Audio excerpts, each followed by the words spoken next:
ચોમાસાની શરૂઆતથી જ વલસાડ જિલ્લામાંથી પસાર થતા અમદાવાદ મુંબઈ નેશનલ હાઈવે અને પારડી નાસિક નેશનલ હાઈવેની હાલત બિસ્માર છે.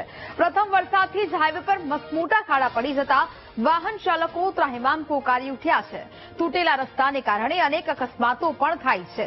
હાઈવે પરના ખાડાઓ દૂર કરવા તેમજ રસ્તાનું રિપેરિંગ કરવા અનેક વખત રજૂઆત કરવામાં આવી, જોકે કોઈ નિરાકરણ આવ્યું નથી. કમરતોડ રસ્તાને કારણે વાહન ચાલકોનો સમય વેડફાય છે, સાથે જ ભારે હાલાકીનો સામનો કરવો પડે છે.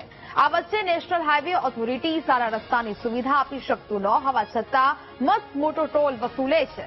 હાઈકોર્ટે પણ આ મામલે ચુકાદો આપતા કહ્યું હતું કે જો નેશનલ હાઈવે ઓથોરિટી સારા હાઈવેની સુવિધા પૂરી ન પાડી શકે તો તેને ટોલ લેવાનો કોઈ નૈતિક અધિકાર નથી.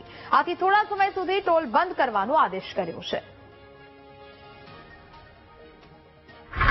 હાઈવે નંબર આજે આપણે જે નેશનલ હાઈવે છે આપણે છે ઘણા તકલીફ પડી રહી છે.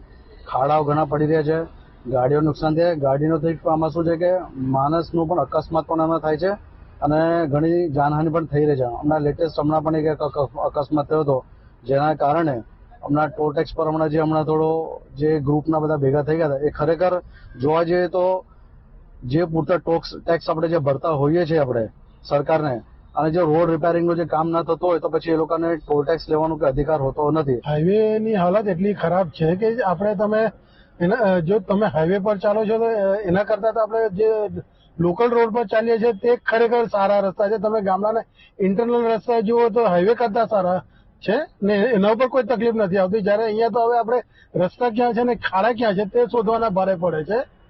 ને જે રીતે નેશનલ હાઈવે આપણી પાસે મસ્ત મોટા જે ટોલ ટેક્સ ઉઘરાવે છે એની સામે એ લોકો ફેસિલિટી આપવામાં ઘણા ઊણા ઉતરી રહ્યા છે એવું લાગે છે. હાઈવેની હાલત ખૂબ જ ખરાબ છે, કારણ કે એટલા બધા ખાડા છે અને ઓવરબ્રિજ, દરેક ઓવરબ્રિજ પર સ્ટાર્ટિંગમાં બધામાં ખાડા છે. અમે કોઈ વખત બાઇક પર આવીએ, ફોર વ્હીલ પર આવીએ, કેવી રીતના આવી શકીએ?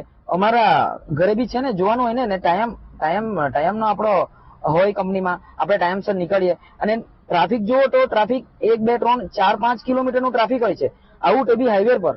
ને ટોલ લે છે તો એવી સુવિધા મળે. આપણે ટોલ બરાબર આપીએ છીએ તો આપણે સુવિધા બી બરાબર મળવી જોઈએ ને. રસ્તા પર આપણી વાહન બરાબર ચાલવું જોઈએ ને. રસ્તા એટલા ખરાબ છે કે ગાડી ચલાવવાની મુશ્કેલ થઈ જાય છે, લાંબુ ટ્રાફિક થઈ જાય છે રોડ ખરાબના લીધે. ને હાઈકોર્ટે બી અમને ટકોર કરી છે કે આપણે જે રોડ સારા નહીં હોય તો તમે ટોલ નહીં આપો.